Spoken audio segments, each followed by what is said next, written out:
setelah saya mengikuti acara wisuda Universitas Bina Dharma, sangat bagus, perfect, karena benar-benar prokes ya dijalankan sesuai dengan keinginan tim gugus COVID, dan juga tentu kegiatan wisuda hari ini menunjukkan bahwa Universitas Bina Dharma benar-benar menunjukkan produktivitasnya.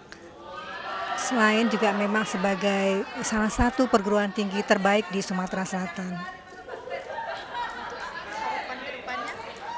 Harapannya tentu Universitas Bina Dharma juga mampu untuk menghasilkan, mencetak sumber daya Indonesia, khususnya untuk pendidikan tinggi yang memang qualified di bidang teknologi ya, karena UBD ini orang kalau dengar UBD itu langsung dia pasti IT man, pasti dia ke IT.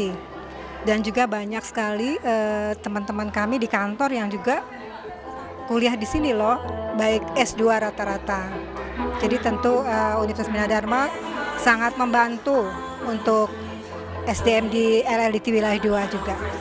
Alhamdulillah wa syukurillah, wisuda hari ini berjalan dengan lancar dengan tema menciptakan SDM unggul yang kreatif dan inovatif. Insya Allah lulusan Universitas Bina Dharma mampu berperan di masyarakat sesuai dengan keinginan kami, dengan bekal-bekal yang sudah kami titipkan kepada mahasiswa kami, sehingga anak-anak kami Universitas Bina Dharma betul-betul bisa mengabdi kepada masyarakat dengan bekal ilmu yang sudah kami bekali.